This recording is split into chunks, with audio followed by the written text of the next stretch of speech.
Baik. Bismillahirrahmanirrahim. Assalamualaikum warahmatullahi wabarakatuh. Bismillah, alhamdulillah, alhamdulillahirabbil alamin. Wa bihi nasta'inu ala umuri dunya wa din. Wassalatu wassalamu ala asrofil anbiya wal mursalin wa ala alihi wa sahbihi ajma'in. Amma ba'd. Rabbi israh li sadri wa yassir li amri wa hlul 'uqdatam min lisani yafqahu qawli. Ya Fattah, Ya Alim, Ya Razzaq, Ya Karim, ittaqana wal arifin, alhamdulillahi rabbil alamin. Allahumma salli ala Sayyidina Muhammad wa ala ali Sayyidina Muhammad kama sallaita ala Sayyidina Ibrahim wa ala ali Sayyidina Ibrahim wa barik ala Sayyidina Muhammad wa ala ali Sayyidina Muhammad kama barakta ala Sayyidina Ibrahim wa ala ali Sayyidina Ibrahim fil alamin. Bismillah, alhamdulillah, marilah kita panjatkan puji syukur kehadirat Allah Subhanahu wa taala yang telah melimpahkan nikmatnya kepada kita sehingga kita masih diberikan kemudahan, kesehatan, terutama nikmat yang luar biasa yaitu nikmat Islam, nikmat iman.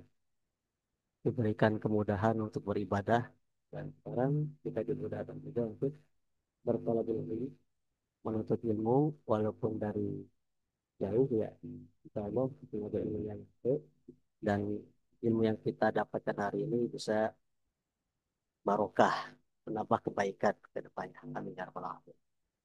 Salawat serta salam semoga selalu tercurahkan juga kepada Nabi kita, junjungan kita Nabi Muhammad Sallallahu Alaihi Wasallam, pada keluarganya, sahabatnya, dan semoga kita selaku umatnya diberikan kemudahan untuk mendapatkan syafaat melalui beliau kelak. Amin. Amin ya rabbal alamin.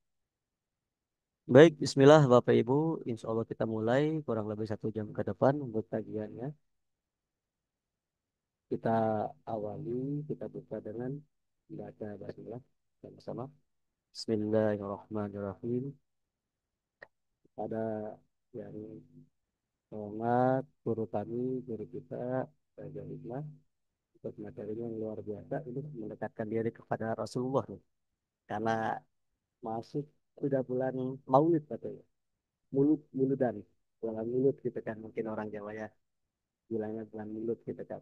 Sudah masuk tanggal 1 atau tanggal 2 ya, kita memperingati hari lahirnya Nabi Muhammad, bulan lahirnya Nabi Muhammad.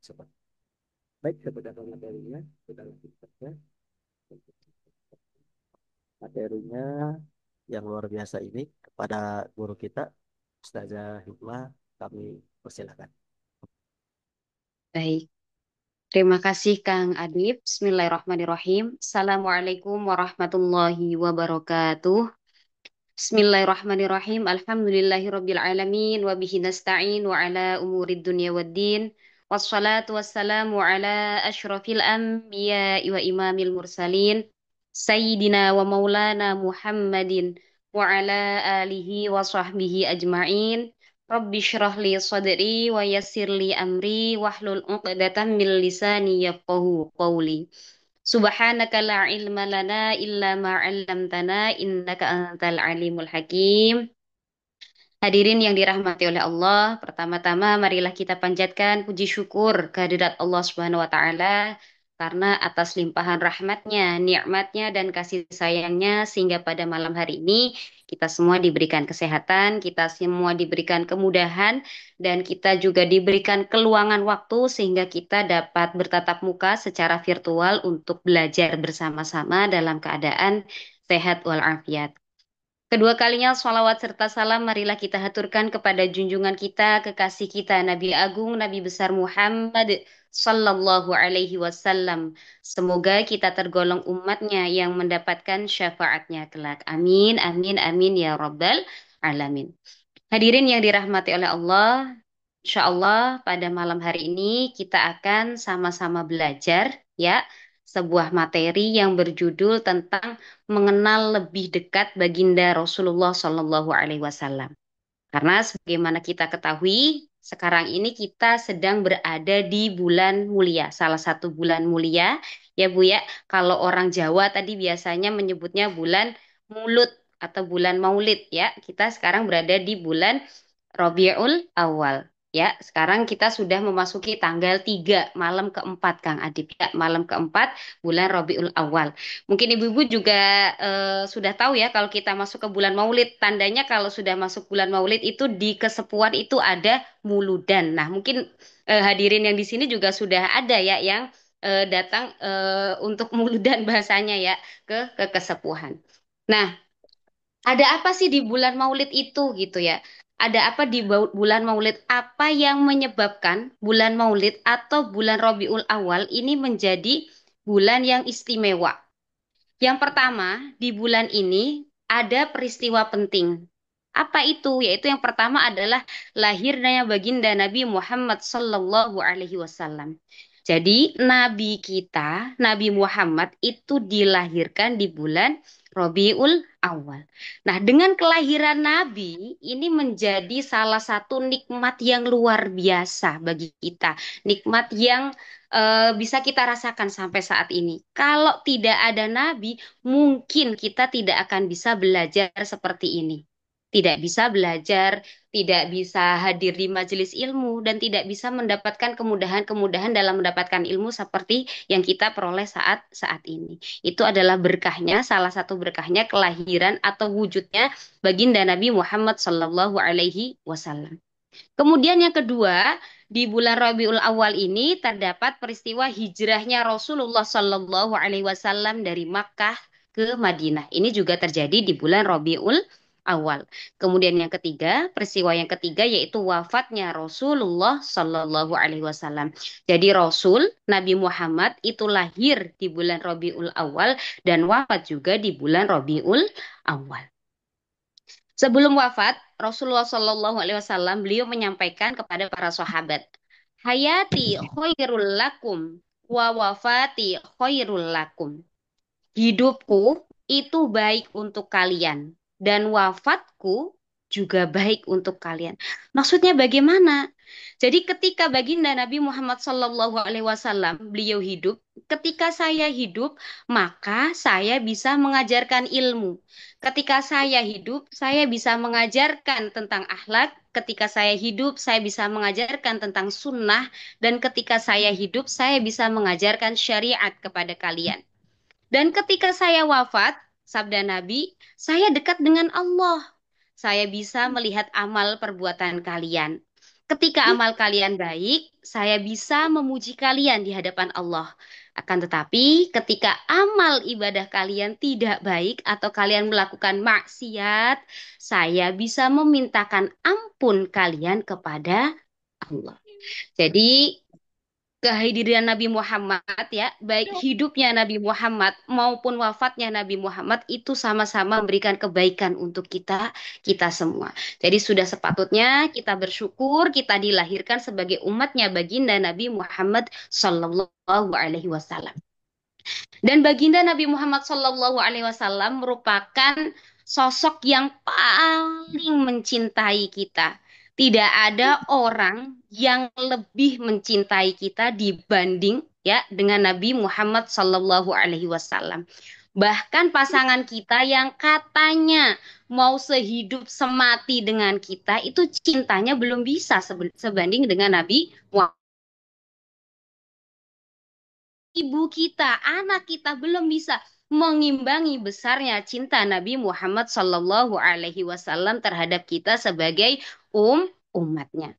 Kalau kita lihat ya, kalau kita ingat sejarah ya, betapa besar perjuangan baginda Nabi Muhammad Sallallahu Alaihi Wasallam dalam memperjuangkan agama Islam. Beliau itu rela dipukuli, dilempari kotoran, beliau rela dilempari kerikil sampai berdarah-darah. Demi apa? Demi kita, umatnya. Kemudian sebelum beliau meninggal, siapa yang diingat kita? Umati, umati, umati. Beliau tidak memikirkan dirinya sendiri. Yang dipikirkan siapa? Kita, umatnya. Kemudian di akhirat kelak, ya di padang mahsyar, ada satu orang yang paling sibuk di padang mahsyar. Siapa? Baginda Nabi Muhammad Sallallahu Alaihi Wasallam. Jadi Nabi Muhammad itu nanti akan menjadi orang yang paling sibuk di padang mahsyar. menjadi orang yang paling repot, bolak-balik, mondar-mandir di padang mahsyar. Ngapain Nabi bolak-balik?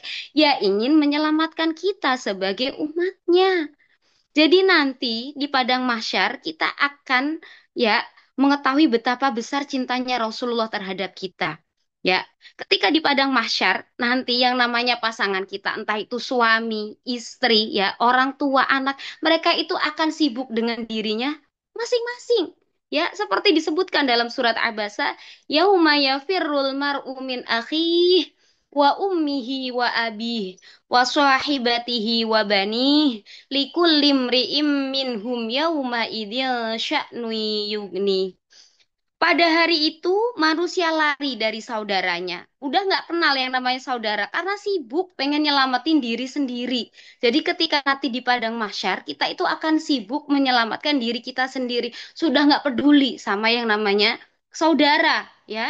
Kemudian wa ummihi wa abi dan dari ibu dan bapaknya. Ya, bahkan dengan orang tua kita karena kita pengen semuanya selamat. Jadi masing-masing pengen nyelamatin diri sendiri dulu. Kalau dirinya udah selamat, baru nyelamatin orang lain. Baru nyelamatin saudaranya, baru nyelamatin bapaknya, baru nyelamatin ibunya, ya. Setiap orang dari mereka pada hari itu mempunyai urusan yang menyibukkannya. Jadi masing-masing nanti di padang mahsyar mereka memikirkan diri sendiri. Mereka ingin menyelamatkan diri sendiri. Akan tetapi ada satu orang, satu sosok yang Masya Allah repotnya, sibuknya luar biasa. Siapa? Yaitu baginda Nabi Muhammad Sallallahu Alaihi Wasallam. Ya, jadi ketika nanti di padang mahsyar, Nabi Muhammad itu akan mencari kita, mencari umatnya. Umati, umati, umati kita itu dicari, Bu. Pak, nanti di padang mahsyar kita tuh dicari-cari oleh Nabi Muhammad. Ketika di padang mahsyar, Nabi itu nanti akan sujud sangat lama. Ya, Nabi akan sujud lama sekali. Kemudian Allah bertanya kepada Nabi gitu, wahai Nabi Muhammad, kenapa kau sujud sangat lama gitu? Mintalah, maka akan aku turuti.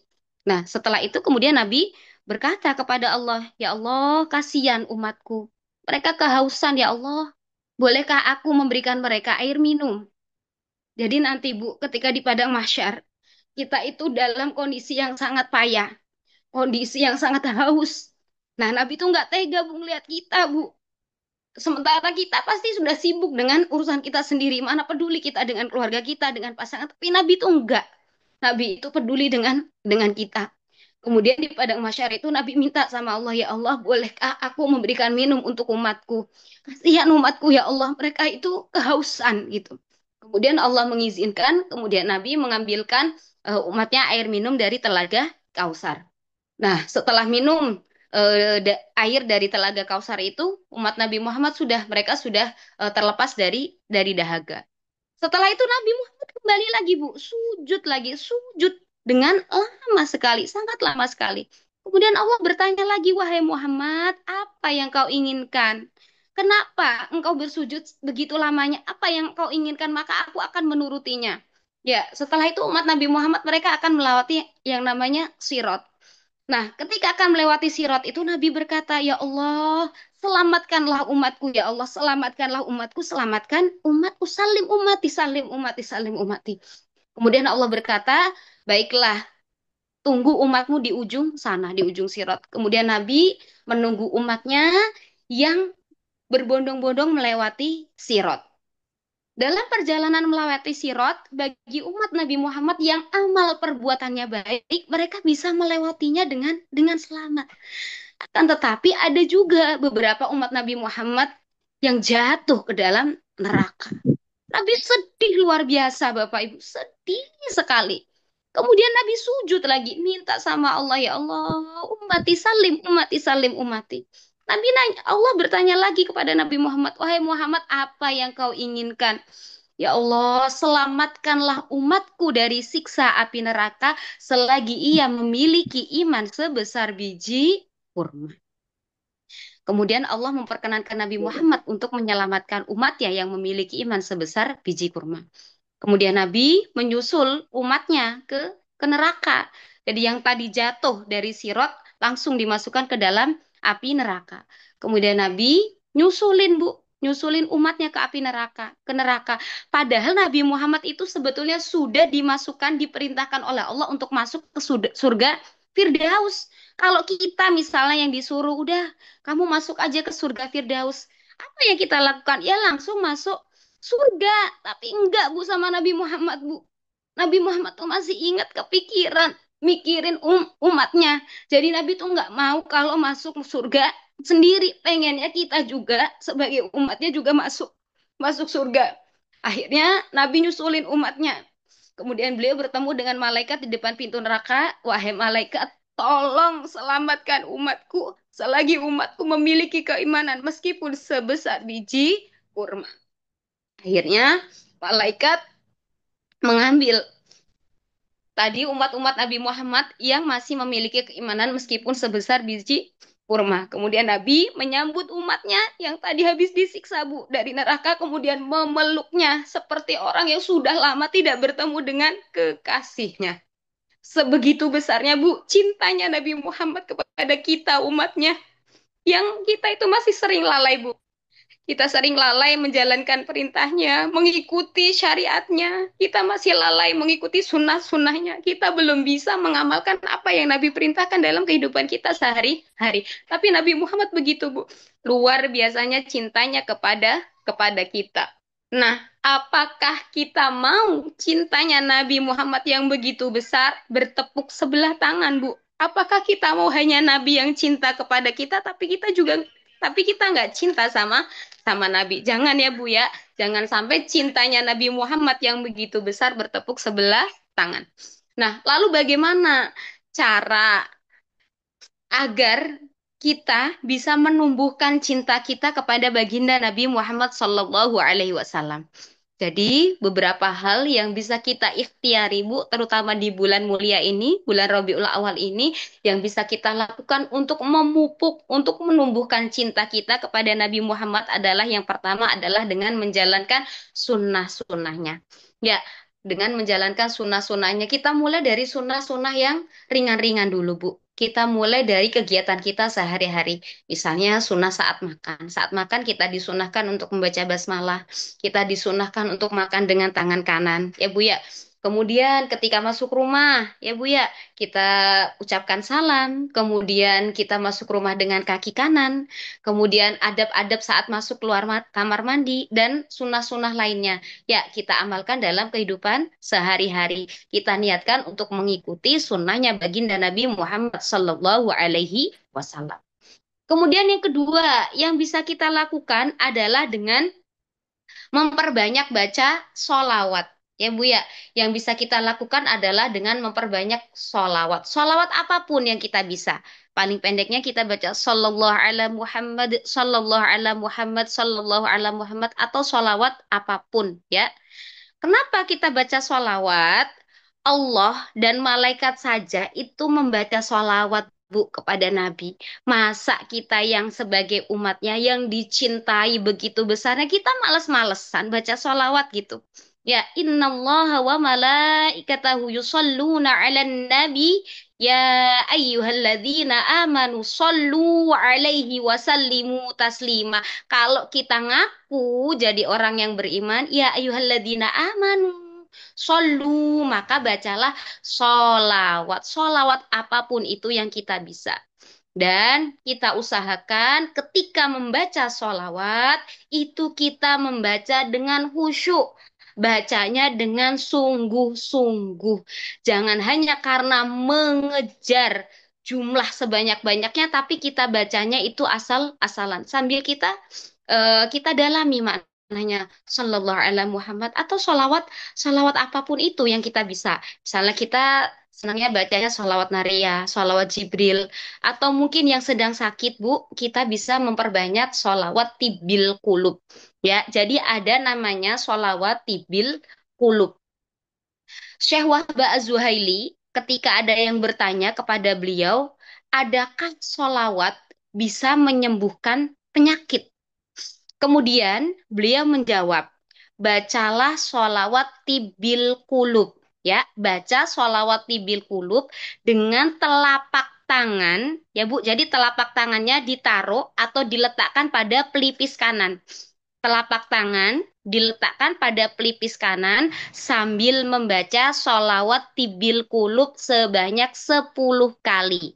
Ya Bu ya, jadi barangkali ada di antara kita yang sedang sakit atau keluarganya atau kerabatnya bisa selain sambil berobat diikhtiari, diusahani dengan membaca sholawat tibil kulub sebanyak 10 kali sambil tangan kanannya diletakkan di pelipis. Ya, sholawatnya seperti apa? Bacaannya seperti ini. Allahumma sholli ala sayyidina Muhammadin tibbil qulubi wa dawaiha wa iha wa nuril absari wa diyaiha wa ala alihi wa sahbihi wasallim. Ya, itu namanya sholawat tibil qulub. Mangga. Barangkali mau berikhtiar bagi yang sedang sakit dibaca sebanyak 10 kali. Kemudian, sholawat tibil kulub itu juga memiliki fadilah ya atau memiliki keutamaan. Sebagian ulama mengatakan bahwa barang siapa yang membaca sholawat tibil kulub sebanyak 100 kali setelah sholat subuh dan sholat maghrib itu dapat mengobati penyakit baik itu penyakit yang ada di hati kita maupun penyakit yang ada di badan kita. Jadi barangkali di antara kita ada yang ngerasa, ya Allah, hidup saya kok nggak tenang ya? Hati saya kok sering nggak tenang. Kenapa ya kalau ada orang mendapatkan nikmat, saya kok ngerasanya nggak tenang? Saya kok ngerasanya sedih ya kalau ada orang lain dapat nikmat, kan harusnya saya juga ikutan senang gitu. Berarti kan ada sesuatu di dalam diri kita, ada sesuatu di dalam hati kita. Nah, untuk itu mari sama-sama kita ikhtiari bersama-sama agar hati kita, jasad kita, pikiran kita itu sehat. Kita membaca sholawat tibil kulub sebanyak 100 kali. Kapan dibacanya? Setelah sholat subuh dan setelah sholat maghrib. Ya Bu ya. Nah, yang kita ingat lagi itu kebutuhan kita. Kalau ingat jumlahnya, waduh banyak sekali ya Ustazah ya, sampai 100 gitu. Kalau kita sudah terbiasa, insya Allah tidak terasa. Dan kita ingat lagi itu sebetulnya adalah kebutuhan kita. Ya Bu ya, agar kita memiliki jiwa dan raga yang sehat. Biar kita itu sehat lahir dan batin. Ya Bu ya. Jadi yang kedua, agar kita bisa makin cinta kepada Rasulullah, yaitu dengan memperbanyak membaca sholawat. Kapanpun, dimanapun, misalnya sambil masak, kalau ibu-ibu atau misalnya bapak-bapak sambil berangkat kerja, bisa sambil membaca sholawat. Kemudian yang makin cinta kepada Nabi Muhammad SAW adalah dengan berbuat baik pada umat Nabi Muhammad. Siapa umat Nabi Muhammad? Kita. Jadi Bapak, Ibu, kita semua itu adalah umat Nabi Muhammad. Kalau kita pengen tambah cinta, kalau kita ngaku cinta dengan Nabi, ya kita juga harus berbuat baik kepada umatnya Nabi. Kenapa? Karena Nabi itu sayang banget sama umatnya. Kalau kita nyakitin umatnya, berarti kita juga menyakiti baginda Nabi Muhammad. Jadi kalau misalnya kita lagi nggak srek nih, misalnya buat yang ibu-ibu lagi berantem sama suaminya, mau marah-marah sama suami baca istighfar. Oh, astagfirullahaladzim. Oh iya, suami saya kan umatnya Nabi Muhammad. Saya nggak ingin Nabi Muhammad sedih karena saya membuat sedih umatnya. Kalau misalnya kita mau marah sama anak kita gitu, ingat lagi Bu, anak kita itu umatnya Nabi Muhammad. Jangan sampai kita menyakiti umatnya Nabi Muhammad. Kita mau marah, mau berantem misalnya ya sama teman, sama tetangga, sama saudara atau sama siapapun, kita ingat lagi, ya Allah, astagfirullahaladzim. Mereka itu umatnya Nabi Muhammad. Jangan sampai Nabi Muhammad sedih karena saya menyakiti umatnya. Jadi sebisa mungkin kita kontrol diri kita ya ketika dengan kita mengingat bahwa kita harus berbuat baik terhadap siapapun ya, karena kita ingat bahwa mereka itu adalah umatnya baginda Nabi Muhammad Sallallahu Alaihi Wasallam. Kemudian yang keempat yang bisa kita lakukan untuk menumbuhkan, untuk memupuk cinta kita kepada Nabi Muhammad Sallallahu Alaihi Wasallam adalah dengan mengenal Nabi Muhammad Sallallahu Alaihi Wasallam. Ya, kan ada pepatah tak kenal maka tak sayang gitu. Bagaimana mungkin kita mengenal baginda Nabi kalau kita nggak kenal siapa itu Nabi Muhammad Sallallahu Alaihi Wasallam. Cara kenalnya bagaimana? Dengan membaca sirahnya. Banyak sekali sekarang kita temukan buku-buku sirah yang menjelaskan tentang baginda Nabi Muhammad Sallallahu Alaihi Wasallam. Ya, di buku sirah itu nanti dijelaskan tentang perjalanan hidup Nabi, tentang bagaimana akhlak Nabi. Ya Bu ya, banyak sekali informasi yang bisa kita dapatkan tentang baginda Nabi Muhammad Sallallahu Alaihi Wasallam.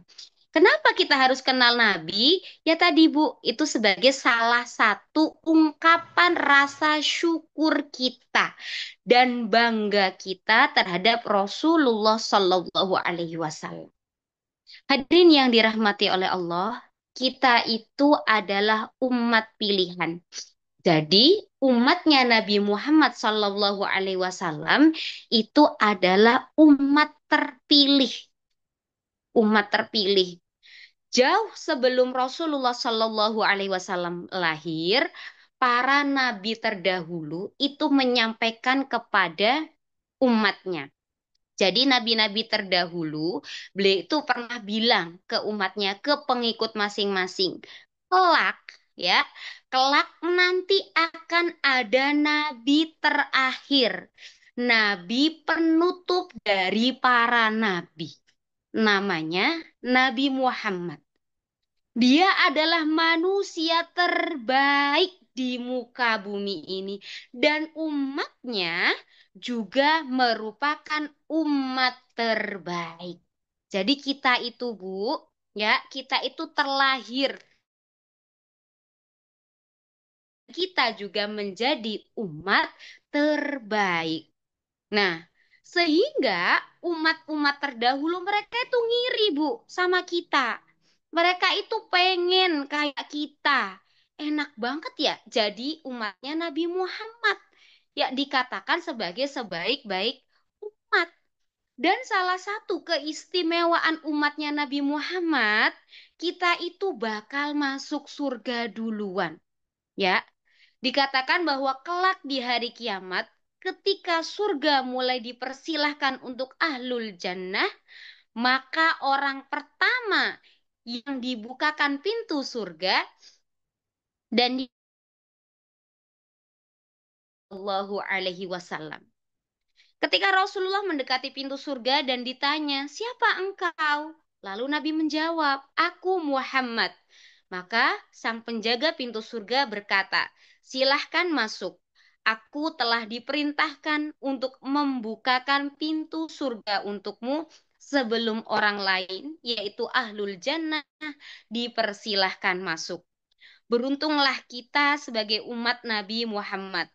Bagaimana tidak? Umat Nabi Muhammad itu umat yang terakhir, ya. Kita itu umat terakhir, tapi kelak menjadi umat yang pertama kali dipersilahkan masuk pintu surga. Disebutkan dalam suatu hadis, "Nahnul akhirunal awwaluna yaumal qiyamah, wa nahnu awwalu may yadkhulul jannah." Yang artinya kita adalah yang terakhir. Ya, kita adalah umat yang masanya terakhir di dunia. Tetapi kita yang pertama di hari akhirat. Kitalah yang akan masuk surga lebih dahulu. Hadis riwayat Muslim. Maka nggak heran Bapak dan Ibu umat-umat zaman terdahulu itu ngiri sama umatnya Nabi Muhammad. Umatnya Nabi Muhammad itu terlahir terakhir, paling terakhir jika dibandingkan dengan umat-umat terdahulu. Tapi mereka diberikan keistimewaan oleh Allah, terlahir sebagai umatnya Nabi Muhammad, karena lahir sebagai umatnya Nabi Muhammad, sehingga kita diperkenankan untuk masuk surga terlebih dahulu. Makanya sangat rugi Bu kalau kita tidak mau bersyukur atas nikmat yang luar biasa yang telah diberikan oleh Allah kepada kita, kita semua. Hadirin yang dirahmati oleh Allah, berbicara tentang Nabi, mengenal Nabi ya. Nabi Muhammad Shallallahu Alaihi Wasallam ya, beliau merupakan putra dari Abdullah dan Aminah. Rasulullah Shallallahu Alaihi Wasallam, beliau itu lahir dari keluarga yang sama-sama mulia. Ya, jadi orang tua Rasulullah ya, yaitu Abdullah dan Aminah sama-sama terlahir dari keluarga yang mulia. Mereka lahir dari keluarga yang sama-sama tersohor. Kemudian nasabnya atau keturunannya juga bagus gitu. Kalau kita telusuri dari jalur ayahnya Nabi Muhammad yaitu Abdullah, Rasulullah merupakan cucu dari nabi-nabi terdahulu. Ya Bu ya. Nah, saya bacakan ya.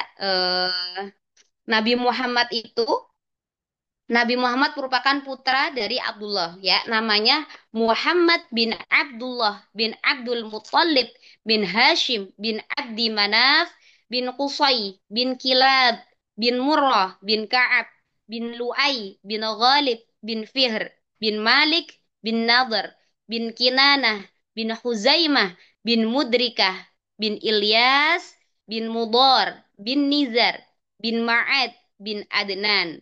Kemudian nasab Adnan ini berakhir dengan nasab Nabi Ismail dan Nabi Ibrahim. Itu nasab Nabi Muhammad dari jalur ayah. Jadi Nabi Muhammad itu masih nyambung nasabnya dengan Nabi Ismail dan Nabi Ibrahim. Jadi Nabi Muhammad itu masih cucu dari nabi-nabi terdahulu. Kemudian dari jalur ibu ya yaitu Sayyidah Aminah adalah wanita terbaik. Jadi Sayyidah Aminah itu adalah wanita terbaik pada masa itu di sukunya. Bahkan Abdul Muthalib kakeknya Nabi, kakeknya Rasulullah Shallallahu Alaihi Wasallam ketika akan menikahkan Abdullah ayahnya Nabi dengan Aminah, beliau berkata seperti ini. Putraku, aku bersumpah demi keagungan Tuhan bahwa di kota Makkah ini tidak ada gadis yang menyamai Aminah karena dia sangat cerdas. Aminah ini sangat menjaga harga dirinya. Aminah sangat menjaga kehormatannya, tutur katanya, dan kemuliaannya. Lalu Abdullah menikah dengan Aminah. Tidak lama setelah menikah, Aminah hamil. Aminah dikaruniai seorang bayi ya dalam kandungannya. Kemudian pada masa kehamilannya ini Aminah bermimpi bahwa bayi dalam kandungannya itu akan menyebarkan cahaya ke seluruh bumi. Mimpi itu membuat Aminah sangat-sangat bahagia karena Aminah merasa bayi yang dikandungnya ini bukan bayi biasa gitu.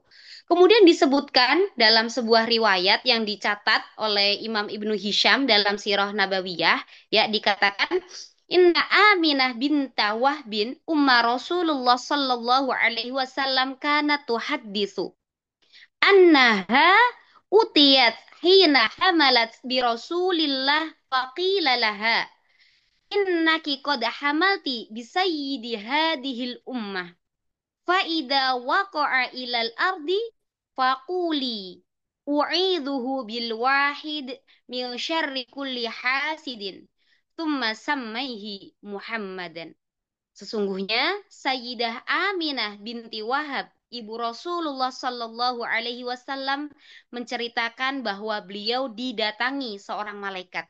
Jadi ketika Aminah hamil, beliau didatangi oleh malaikat. Ketika mengandung Rasulullah, kemudian dikatakan kepadanya, sesungguhnya engkau mengandung pemimpin umat ini. Ketika dia lahir ke dunia ini, ucapkanlah aku memohon perlindungan untuknya pada yang Maha Esa dari keburukan setiap orang-orang yang hasut, kemudian namai dia dengan nama Muhammad.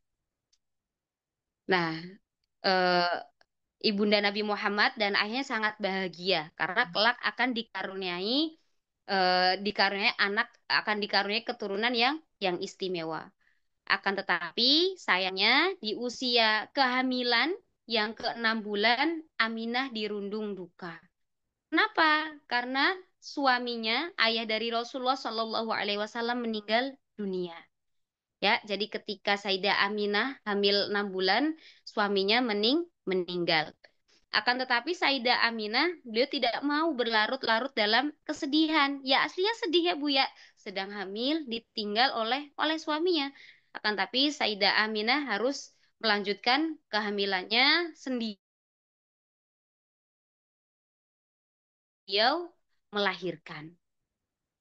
Paling banyak dinukil oleh ahli sejarah bahwa Rasulullah Shallallahu Alaihi Wasallam itu lahir pada hari Senin, tanggal 12 Rabiul Awal, tahun gajah. Ya Bu ya, tahun gajah. Mungkin kita sudah sering ya mendengar tentang tahun tahun gajah, yaitu tahun terjadinya penyerangan kota Makkah oleh pasukan bergajah yang dipimpin oleh Abraha.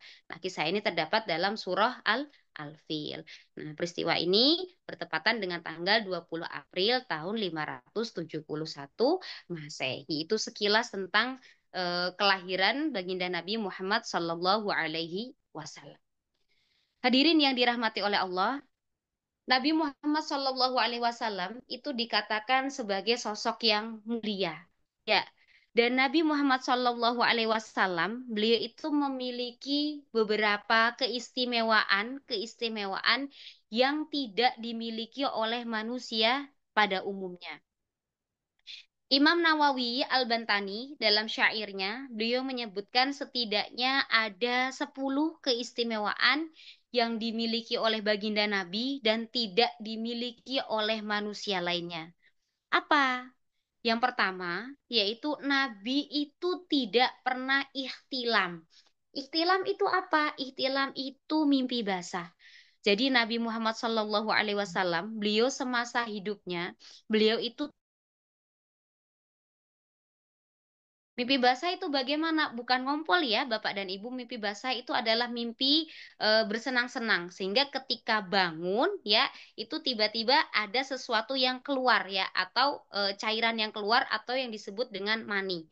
Ya, itu yang disebut dengan mimpi basah. Jadi selama hidupnya Rasulullah Shallallahu Alaihi Wasallam beliau itu tidak pernah mimpi basah. Berbeda dengan manusia pada umumnya yang mengalami mimpi basah. Dan ini termasuk khususiyah atau keistimewaan yang dimiliki oleh Rasulullah Shallallahu Alaihi Wasallam.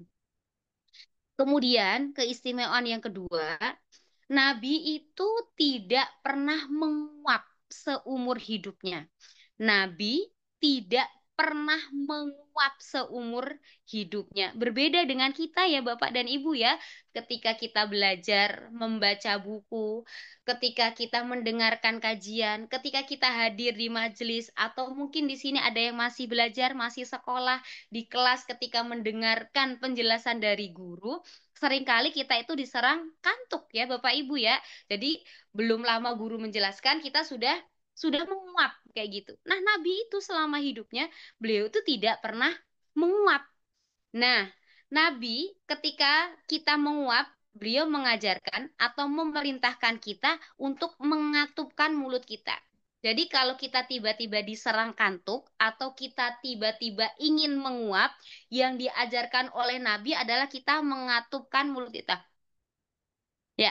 Nah, sehingga nanti karena mulutnya dikatupkan, nanti hidung kita akan mengembang. Ini termasuk ajaran Nabi. Jadi kalau kita menguap, ya, kita katupkan mulut mulut kita.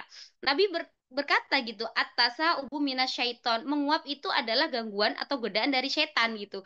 Makanya jangan heran kalau kita baru belajar, baru sebentar belajar, baru sebentar mendengarkan kajian, baru sebentar melakukan kebaikan-kebaikan atau misalnya mau sholat sunnah atau ngaji, baca Al-Quran tiba-tiba ngantuk gitu. Nah, caranya tadi dengan mengatupkan mulut mulut kita gitu.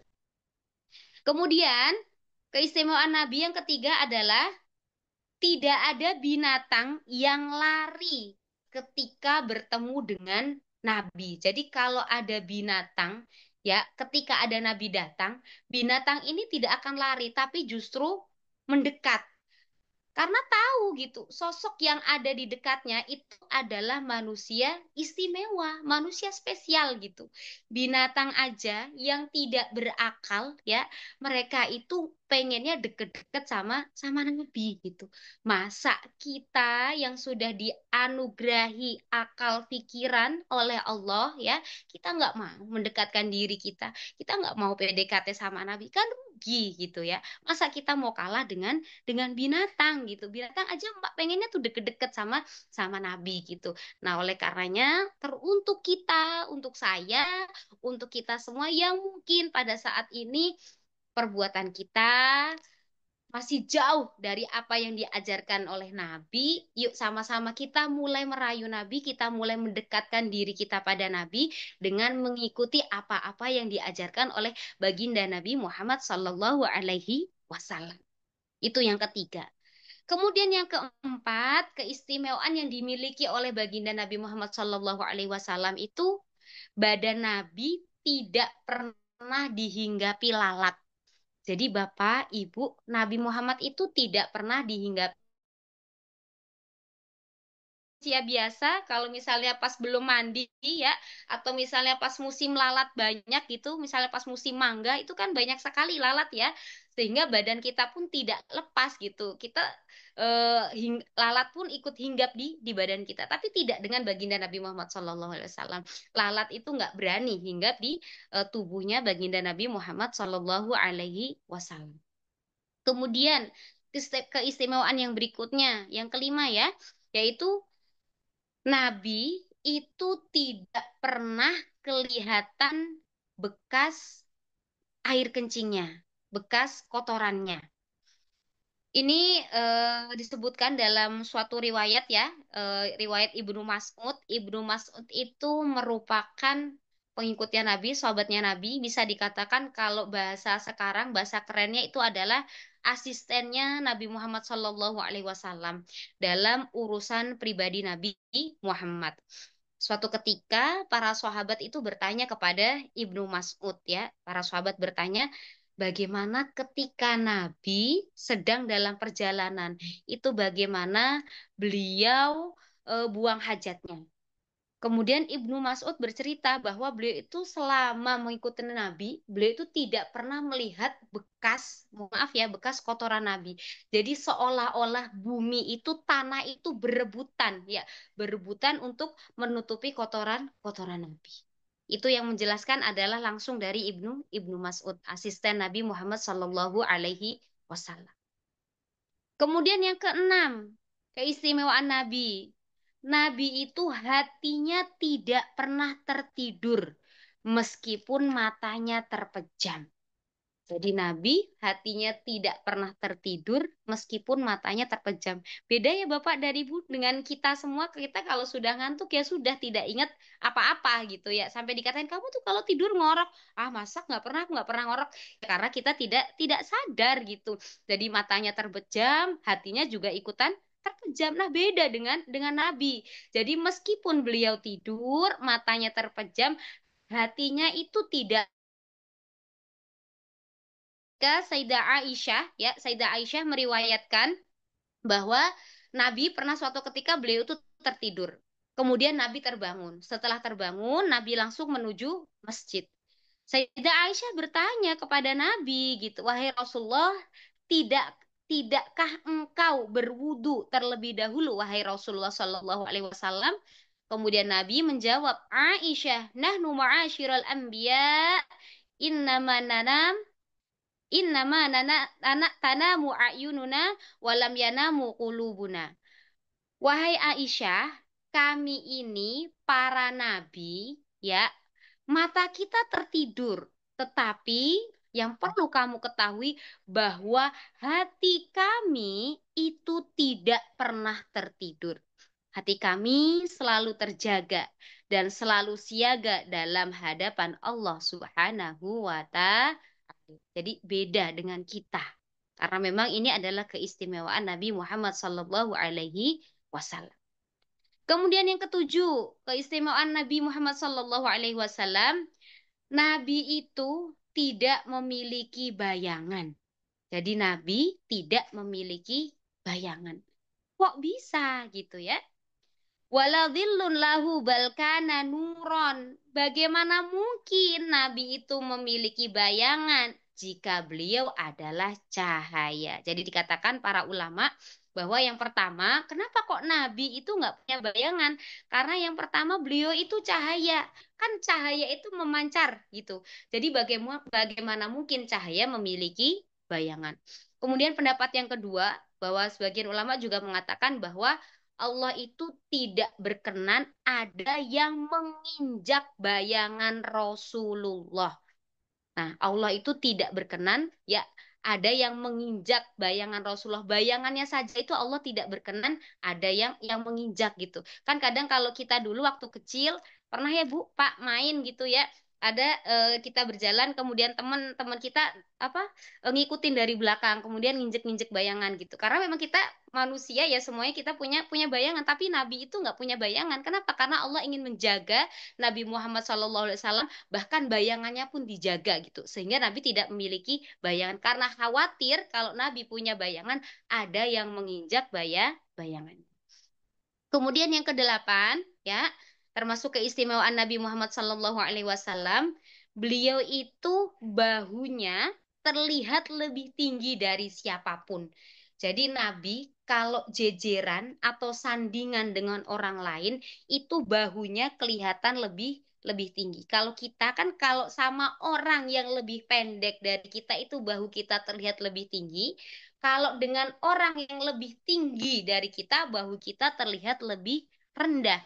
Akan tetapi tidak dengan baginda Nabi Muhammad Sallallahu Alaihi Wasallam. Jadi dengan siapapun beliau berdiri, bahunya itu selalu terlihat lebih tinggi. Kemudian yang kesembilan, Nabi Muhammad itu lahir sudah terkhitan. Ya, jadi Nabi lahir itu sudah dalam keadaan terkhitan. Kemudian beliau juga lahir, pusatnya itu juga sudah putus. Kalau kata orang Jawa itu sudah puput. Ya, pusatnya sudah putus dan beliau juga lahir dalam keadaan bercelak. Ya, ini merupakan cerita langsung dari Syafa ya. Beliau adalah bidan yang membantu proses kelahiran baginda Nabi Muhammad Sallallahu Alaihi Wasallam. Ya, ini merupakan cerita langsung dari Syafa ya, yang membantu proses kelahiran baginda Nabi Muhammad Sallallahu Alaihi Wasallam. Kemudian yang ke-10, keistimewaan yang dimiliki oleh baginda Nabi Muhammad Sallallahu Alaihi Wasallam adalah ada khotamun nubuwah. Jadi di tubuh Nabi itu ada khotamun nubuwah. Apa itu khotamun nubuwah? Khotamun nubuwah itu adalah tanda kenabian. Jadi di antara kedua bahu Nabi Muhammad, kedua bahunya di bagian belakang ya, di bawah leher itu ada semacam tanda gitu, tanda namanya khotamun nubuwah. Jabir bin Saburah beliau menceritakan bahwa beliau pernah melihat ya khotamun nubuwah, tanda kenabian, iya, terletak di antara kedua bahu bagian belakang Nabi Muhammad Sallallahu Alaihi Wasallam. Nah, itu adalah beberapa keistimewaan yang dimiliki oleh baginda Nabi Muhammad Sallallahu Alaihi Wasallam yang tidak kita miliki sebagai manusia biasa.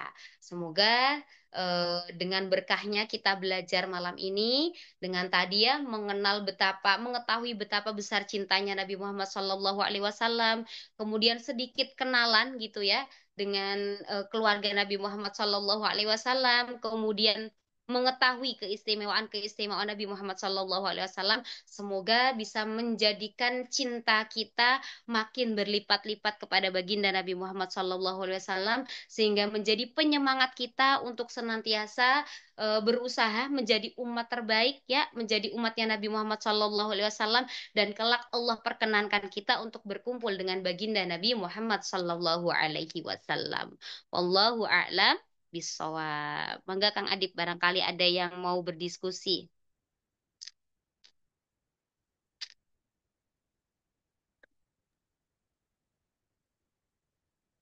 Baik, Alhamdulillah. Terima kasih disampaikan atas materinya yang luar biasa, Masya Allah. Walaupun kita mungkin nggak ketemu langsung sama Rasulullah, tapi Masya Allah luar biasa. Sampai sini gitu kan ajaran dari Rasulullah. Dan semoga kita diberikan kemudahan untuk menjalankan ajaran dan ya, ini. Baik, Bismillah kita Masih ada waktu mungkin sebentar kita buka dulu untuk sesi tanya jawab dan diskusi Bapak Ibu. Seperti biasa dan kita chat di Kang Zoom. Adip suaranya kecil sekali.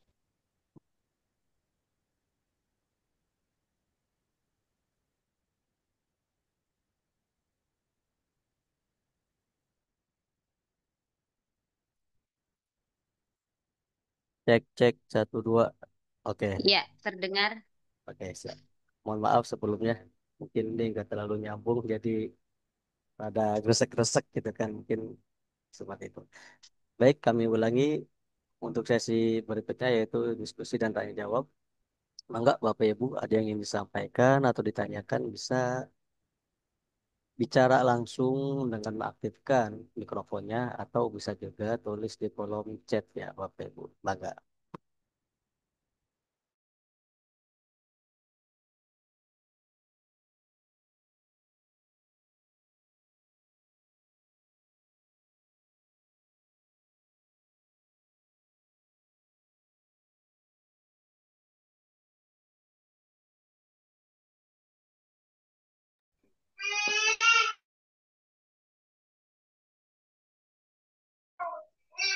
Halo, Assalamualaikum, Ustaz.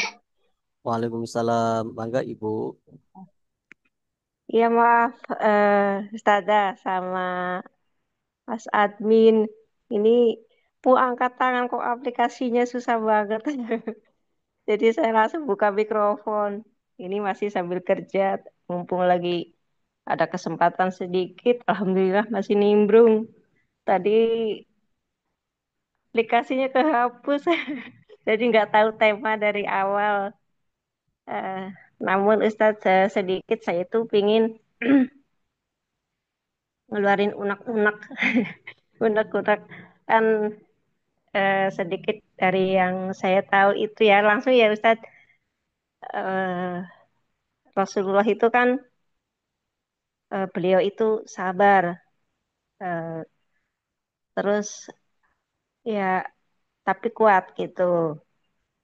Nah terus saya tuh kadang mikir gitu kalau misalnya saya sendiri di posisi ketika terzolimi atau misalnya kita itu menghadapi orang yang benar-benar bikin emosi kita. Terus kalau kita itu kayak mengalah atau tidak membalas itu terkesannya kita itu lemah atau tertindas gitu. Tapi saya pingin itu cara menjiwai, mencontoh Rasulullah itu seperti apa? Tidak, kita tuh bukan lemah tapi eh, apa? Tidak lemah tapi ya seperti itu Ustadz. Jadi pengen kayak Rasulullah itu gimana gitu mempraktekannya karena kan ya seperti itu Ustaz, kalau kitanya kayak misalnya misalnya dia marah kan saya katain alasannya misalnya saya dibilangnya menjawali, tahu menjawali Ustaz?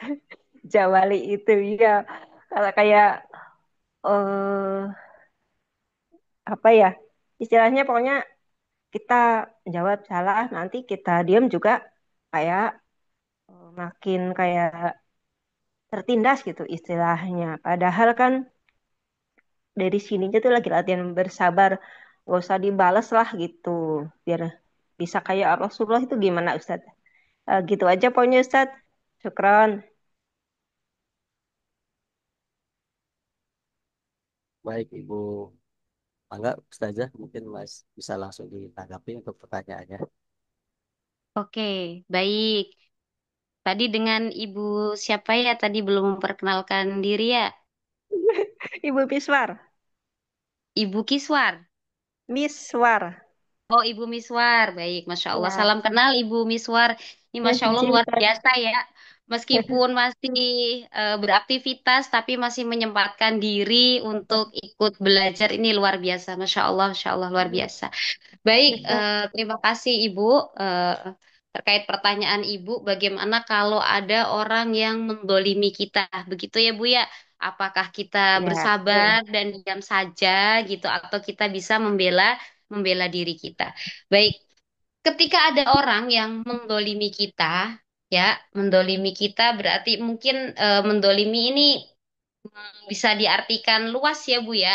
Mendolimi dengan perbuatan, dengan ya dengan apapun itu apa yang bisa kita lakukan. Kita eh, kita tabayun dulu. Kita bertemu dengan orang tersebut ya, kita ajak ngobrol baik-baik gitu. Rasulullah betul mengajarkan kita sabar. Akan tetapi ketika ada orang lain mendolimi kita, kita juga memiliki hak untuk membela diri kita gitu. Apalagi kalau memang kita tidak bersalah gitu.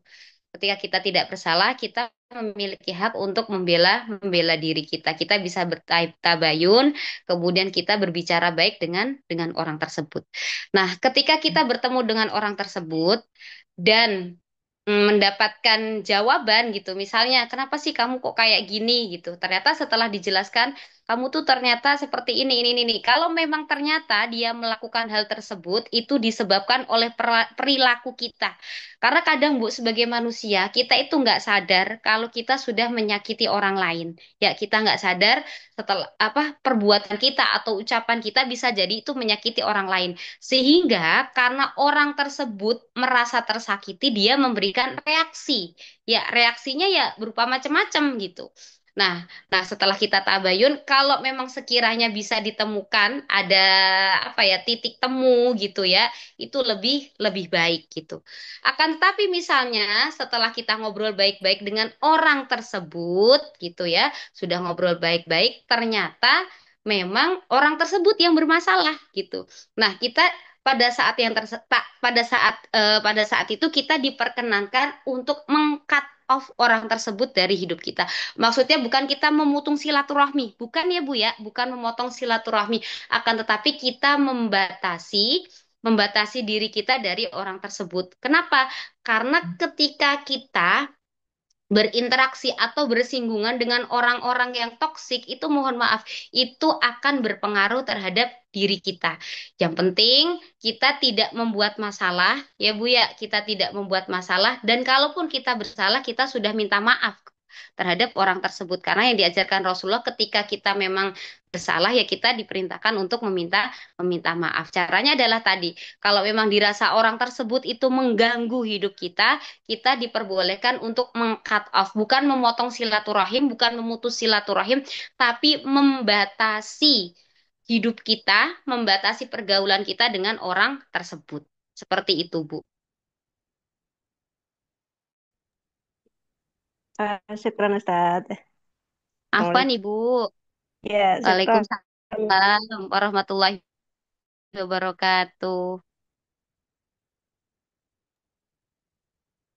Alhamdulillah baik, terima kasih sampaikan.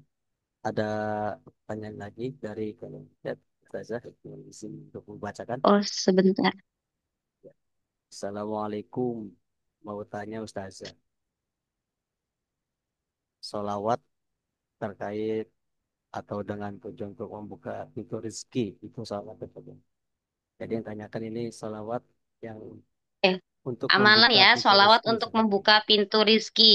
Ini. Baik, untuk Bapak Yatino, ya, sholawat sebetulnya, sholawat apapun itu yang kita baca, itu bisa kita rasakan manfaatnya. Ya, karena dikatakan man sholla alayya wahidan, dikatakan bahwa baginda Nabi Muhammad SAW bahwa barang siapa yang membaca sholawat kepadaku sekali, nah di sini tuh tidak dijelaskan secara detail ya, sholawat apa itu ya, sallallahu alaihi asyran, maka Allah akan membalas ya kepada orang yang membaca sholawat tersebut dengan 10 sholawat. Jadi kalau kita baca satu kali sholawat itu dibalas 10 sholawat sama Allah. Dan sholawat yang dibaca oleh Allah ketika berarti ya bisa jadi yang pertama dosa-dosa kita diampuni Bapak dan Ibu. Jadi kalau kita baca sholawat kemudian sholawat kita dibales oleh Allah itu yang pertama dosa kita diampuni. Kemudian yang kedua adalah hajat-hajat kita dikabulkan. Nah hajat kita itu sebagai manusia kan banyak sekali betul ya Bapak Ibu ya. hajatnya itu banyak sekali. Ya, pengen sehat, pengen umur panjang yang berkah, dan pengen rezeki, misalnya rezeki yang berkah dan berlimpah gitu. Ya, silakan baca sholawat apapun itu yang Bapak dan Ibu biasa baca gitu. Mau sholawat nariyah, sholawat apapun bisa, sholawat apapun. Insya Allah manfaatnya akan kita rasakan. Yang penting apa? Yang penting adalah istiqomah. Karena dikatakan al istiqomah khairum min alfi karomah. Kalau pengen dimudahkan rizkinya sama Allah, ya baca misalnya di pagi hari gitu ya, sebelum berangkat kerja baca sholawat sallallahu alaihi wasallam. Sambil berangkat kerja, ketika bekerja kita selingi dengan membaca sholawat. Karena manfaatnya banyak sekali, nggak cuma rizki yang nanti kita dapat ya, akan tetapi kasih sayang Allah, ampunan Allah, kemudian diakui sebagai umat Nabi Muhammad dan banyak lagi. Jadi silahkan Bapak, silahkan Bapak hafalnya sholawat apa, ya silahkan boleh dibaca sebanyak-banyaknya Pak. Semoga Allah mudahkan urusan kita semua, semoga Allah membukakan pintu rizki seluas-luasnya untuk kita, Allah berikan rizki yang halal, berkah dan berlimpah. Amin, amin, amin ya robbal alamin. Begitu ya Pak.